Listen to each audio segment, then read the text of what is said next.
नमस्कार, मैं सुनीता कथा मंथन में आप सबका स्वागत करती हूँ। कथा मंथन में आज सुनिए पंडित गिरिजादत्त शुक्ल ग्रीश जी द्वारा रचित कहानी मुन्नू की चाची।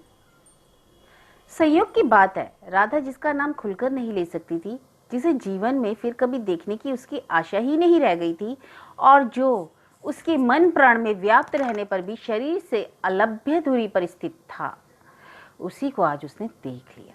जिसके मुख की छवि को देखने के लिए उसकी आंखें छटपटाया करती थी, वही अब सामने था। आनंद का इतना बड़ा झोंका अबला राधा कैसे सहन कर सकती थी।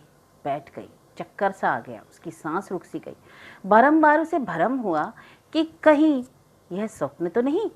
अपने आसपास की चीजों को छूकर वह अपने मन को समझती थी कि जब दूसरी वस्तुओं को देखकर पहचानने में आंखें धोखा नहीं खा रही हैं, तब उन्हीं को पहचानने में क्यों धोखा खाएंगी। राधा उठकर चटाई लाई और नौकरानी सेना मंगाकर स्वयं सिलाई का सामान और कपड़े भी लाई। चिक की आरती ही वह अलक्षित कर भी स्वयं अच्छी तरह देख सकती थी। जो थोड़ा बहुत औचित्य औरों की दृष्टि में हो सकता था, उसे सिलाई के कपड़ों ने ढक लिया। परंतु यदि नौकरानी 2 मिनटों के लिए भी चली आती तो राधा की चोरी छिपी नहीं रह सकती थी। थोड़ी ही देर में राधा ने देखा कि 5 वर्षों का एक सुंदर बालक आकर तोतली बोली में दादा दादा कहता हुआ द्वारकानाथ से लिपट गया। इस बालक का मुस्कुराना ठीक उन्हीं का सा मंद और मादक है। आंखें तो देखो, ठीक उन्हीं की ऐसी भावपूर्ण है। बाल कैसे पतले रेशम की तरह मुलायम है। आह, यह तो मानो उन्हीं का बाल स्वरूप है। इस समय उसके हृदय में जो भाव उत्पन्न हुए, उनके आवेग को वह ना संभाल सकी, गिरकर बेहोशी हो गई। और जब राधा को होश आया, तब उसने देखा कि ना द्वारकानाथ वहां है और ना ही उनका लड़का। उसने समझा था कि यह सब स्वप्न था, परंतु इसी स्वप्न को उसने संध्या समय फिर देखा। इस बार कोठे के बाजे पर नहीं, मकान की सबसे ऊंची छत पर। इस बार तो उसने द्वारकानाथ की दृष्टि में अपने को आते आते बचाया, क्योंकि सड़क के सामने स्थित दोनों मकानों की 3 मंजिली छतें अभिन्न हृदय मित्रों की तरह स्वपृष्ट हो गई। द्वारकानाथ स्वयं भी बड़े संकोचशील थे। राधा पर पूरी दृष्टि पड़ने के पहले ही वहां से हट गए। अब राधा तीसरी मंजिल को विश्वासघातनी सखी की तरह डरने लगी। दूसरे दिन जब राधा के पति अपने दफ्तर चले गए और जब द्वारकानाथ को भी अपने काम पर जाते हुए देख लिया, तब द्वारकानाथ की पत्नी के पास उसने नौकरानी के हाथ एक चिट्ठी भेज दी। प्रिय बहन, अभी हम लोग इस मोहल्ले में आए 3 ही 4 दिन हुए हैं। तबीयत घबराती है। यदि आप अनुचित ना समझे तो आपके पास बैठकर थोड़ा दिल बहला लिया करूं, कमला। उसके उत्तर में द्वारकानाथ की पत्नी ने लिखा, प्रिय बहन, आपकी चिट्ठी से तो वही कहावत याद आती है कि नेकी करें और वो भी पूछ पूछ कर। आप मेरे यहाँ आने की कृपा करेंगी तो मैं भी आपके यहाँ चलूंगी। प्रेम कली। थोड़ी देर में राधा नौकरानी के साथ आ गई। प्रेम कली ने राधा को अपना सारा घर दिखलाया। द्वारकानाथ की बैठक खूब सजी रहा करती थी। उनकी अनुपस्थिति में उसमें हमेशा ताला लगा रहा करता था। उसे प्रेमकली ने अंत में खोलकर दिखाया, और इसलिए कि कमला पर पूरा रौब जम जाए और उसी में बैठी भी। द्वारकानाथ की पुस्तकें, कॉपियां, वस्त्र, जूते, सभी में उसे प्राण का अनुभव हुआ। बिजली की बटन दबाने से जैसे शरीर भर में सनसनी फैल जाती है, वैसे ही द्वारकानाथ की एक एक चीज उसके हृदय में विषाद मिश्रित आनंद का संचार करती थी। आनंद इसलिए कि वह इतना आकस्मिक था, और विषाद इसलिए कि उसकी प्रेम घटना ने जैसे परिस्थिति उत्पन्न कर दी। उसे देखते हुए वह अधिक काल तक टिक नहीं सकता था। इतने में मुन्नू जग पड़ा और आकर माँ की गोद में मुस्कुराता हुआ बैठ गया। प्रेम कली ने कहा, मुन्नू, चाची को नमस्कार करो। मुन्नू छेप गया। उसने मुंह से दूसरी ओर फेर लिया। राधा ने सोचा, बस उन्हीं का सा शर्माना, उन्हीं का सा संकोच, इनकी सारी बातें तो उन्हीं की सी हैं। प्रेम कली ने कहा, मुन्नी इतना शर्माता क्यों है, जा चाची की गोद में। मुन्नू का संकोच कुछ कम हो चला। उसने एक बार चाची की ओर तिरछी निगाह से देखकर मुस्कुरा दिया और मुंह दूसरी ओर फेर लिया। अब राधा से ना रहा गया। उसने मुन्नू की गोद में लेने के लिए हाथ बढ़ाया। मुन्नू भी थोड़ा सा झेपता, थोड़ा मुस्कुराता हुआ चाची की गोद में चला ही गया। राधा ने मुन्नू के हाथ में एक सोने की अंगूठी पहना दी और मुस्कुराते हुए मुन्नू के गालों को चूमकर कहा, मुन्नू बेटा, मुझे तुम क्या कहोगे। मुन्नू ने उत्तर दिया, चाची। राधा और प्रेमकली दोनों हंसने लगी। धीरे धीरे मुन्नू अपनी नई चाची से बहुत हिल गया। सवेरे से लेकर प्राय 10 बजे तक अधिकतर ही चाची उसे खिलाती, नहलाती और नए नए खिलौने देकर बहलाए रहती।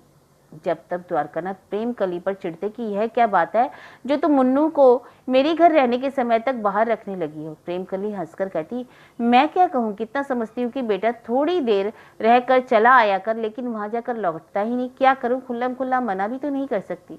बेचारी कमला देवी का दिल टूट जाएगा। मुन्नू से केवल द्वारकानाथ ही वंचित हो गए हों, सो बात नहीं, प्रेम कली भी वंचित थी। पति के दफ्तर चले जाने के बाद राधा प्रेम कली के यहाँ चली आया करती थी, और इतने सारे समय में मुन्नू जो कुछ मांगता सो चाची से।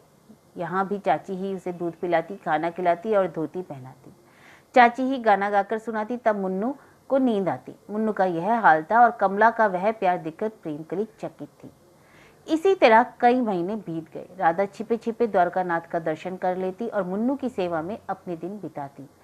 एक दिन द्वारकानाथ मनी मन मुन्नू की चाची के प्रेम की आलोचना कर रहे थे, और यह सोच रहे थे कि एक और इतनी प्रेममयी स्त्री जो दूसरे के बच्चों को भी अपने बच्चे से अधिक प्यार करे, और दूसरी और उसका मनहूस खुसट पति जो हरदम रोनी सूरत बनाए रहता है, किसी से बोलता नहीं, जैसे उसके सिवा संसार में सब मुर्दे हों। आज रविवार का दिन था। उन्होंने मेघदूत पढ़ने को उठाया तो देखा उसमें एक पत्र रखा हुआ है। वह इस प्रकार था, पूज्यवर प्रणाम। आज 8-9 वर्षों के बाद आपको यह पत्र लिख रही हूँ। हम लोगों का पत्र व्यवहार जिस प्रकार बंद हुआ, जिस प्रकार हम लोग जीवन पर्यंत विरह में दग्ध होने के लिए छोड़ दिए गए, वह सब तो आप जानते ही हैं। मुझे जितनी वेदना है उसका आप अनुमान भी नहीं कर सकते, परंतु ईश्वर को धन्यवाद देती हूँ कि उसने आपको दर्शन एक बार करा ही दिया। वह पत्र लिखने का कारण यह है कि अब मैं यह मकान छोड़कर दूसरे मोहल्ले में जा रही हूँ। बात यह है कि मेरे अनेक संबंधी आपको जानते हैं, आपकी प्रसिद्धि ही इसका सबसे बड़ा कारण है। दूसरे मेरे सभी भाई आपसे चिर परिचित हैं। उनमें से एक अभी हाल में यहाँ आए हैं। आपको देखकर उन्होंने सारा हाल पिता आदि से कह दिया। मेरे और आपके घर का यह हेल मेल जानकर पिताजी ने यहाँ पत्र लिखा है। ऐसी दशा में मैं यहाँ नहीं रहूंगी। मेरे कारण आपको भी व्यर्थ में कष्ट मिलने लगेगा। आपके वियोग को तो मैंने सहन भी कर लिया, किंतु मुन्नू का वियोग तो मेरे लिए सर्वथा असहनीय होगा। परंतु मैं क्या कर सकती हूँ, अपने अभाग्य से कैसे छुटकारा पा सकती हूँ। एक बार फिर संबदा के लिए प्रणाम करती हूँ, क्योंकि अब आपका दर्शन मिलने की मुझे आशा नहीं रही। आपकी वही राधा। द्वारकानाथ चकित स्तंभित रह गए। सोचने लगे, इस व्यथा का, इस पीड़ा का कोई ठिकाना है। रह रहकर ईश्वर मेरे ऊपर प्रहार करता है। अधिक दिन बीत जाने से मुझे आराम न मिल जाए, शायद इसलिए मेरा अदृश्य नए नए घाव कर देता है। और राधा तुमने भी मेरे साथ कैसी व्यंजना की है, कमला का रूप धारण करने और इस प्रकार मुझे शेष जीवन के लिए दुख की एक और ठेस देने की क्या आवश्यकता थी। कम से कम मुझे एक बार दर्शन तो दिया होता। लेकिन अब तो समस्या उतनी मेरी नहीं है जितनी मुन्नू की है। मुन्नू कैसे चाची के बिना रहेगा। उन्होंने प्रेम कली को सारी बात बता दी। चाची के चले जाने पर मुन्नू बहुत रोया। 2 दिन तक तो उसने कुछ ना खाया ना पिया, अंत में बीमार पड़ गया। डॉक्टर देखने आए तो बोले, इसके हृदय को कोई आघात पहुंचा है। द्वारकानाथ ने कहा, है तो बात सही, लेकिन आप इसे दवा के सहारे चंगा करिए, क्योंकि जिसके लिए यह रहता है अब तो वह इससे मिलने को नहीं रही।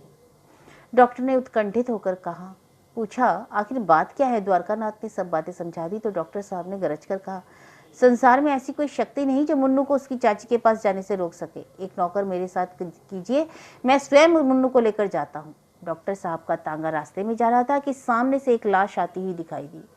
नौकर के पूछने पर किसी ने उत्तर दिया, बाबू, दुर्गादत्त की स्त्री का देहांत हो गया। ना कोई बीमारी ना कोई बात, अचानक हृदय की गति बंद हो गई। नौकर ने भीड़ में बाबू दुर्गादत्त को भी पहचाना। फिर डॉक्टर साहब से कहा, हुजूर तांगा फिरवाइए, मुन्नू की चाची अब इस लोक में नहीं रही।